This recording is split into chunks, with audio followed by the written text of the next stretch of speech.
Sibona uphoseka lapha usho sigiyele bese mnazi kakhulu usho ukuthi hayi ujabulile nawo uDikanuka umntana Nkosi ungathini namuhla ngoba lento vele iqoqo kuyo mntana Nkosi uthathe wena uNkosi ungathini kuhalalisela thathe wena Nkosi nokuphuma ngemthimba hlubu uphinde kwasa kutalwa nje enkosini umswado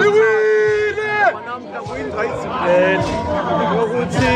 uyaqala khipha umntana kokumthimba ekulele uthe wathi inhlitiyo imhlophe kakhulu nakuthiwa umlomo longachalimanga kushoko nalokho naku siyabona buhle bemsebenzi bemthimba wathathe wethu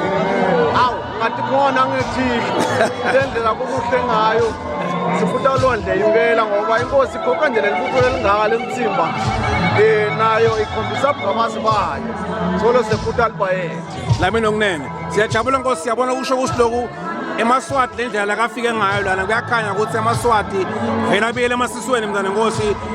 njengekusho kwayengwenya eMaswati ukuthi ngwe ngayo yonke indlela mntana Nkosi ungathi nje kuphawula alabantu abaningi kangaka lapha betosekela ngekukhomba luthando lwabo emakhosini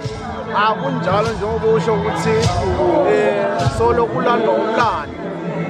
njengoba sesivile lapho umthimba khona esigodlweni eMthithini ingonyama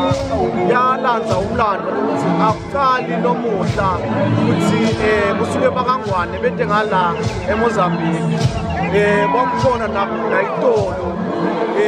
nakusuka eMaswati batowenza ngalapho ngungwane ngala kaTembe kwabonakalisa ukuthi nanamuhla solo umlando uyadiphinza siyabona kubuhle nananayo inanzisangona lo mlando nalomdlelwane bekuhlangana lemndeni kungasile mndeni kuphela kepha-ke kwemazwe Nkosi mntana Nkosi ehlanga siyabonga kakhulu dlamini okunene ngiyamva nemntana Nkosi Lindani lapha esho awu niganele intombi mntana Nkosi kepha ngene kakhulu lapho mntana Nkosi sekukhuthalwa nje siyabonga dlamini okunene siyabonga okunene phinde sibonga nje lokudlela nokwakhiwa kulamazwe ngoba nalabadzala belive batayi bakhona nje kulo msebenzi mawusingathile nananabo kubonakala ukuthi cha solo bahalalisa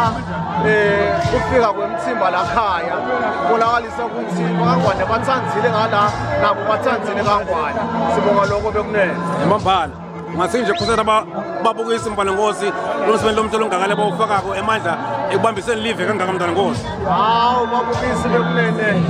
nangemambala solo vele bala ukuthi ukucapturisha kona temasiko ngoba vele solo kwazisa tona temasiko ngoba wonke nje lo msebenzi lona usiko lethu singemaswati njengoba sathi ukuthi lwati nebuve yindlebo siyabonga bekunene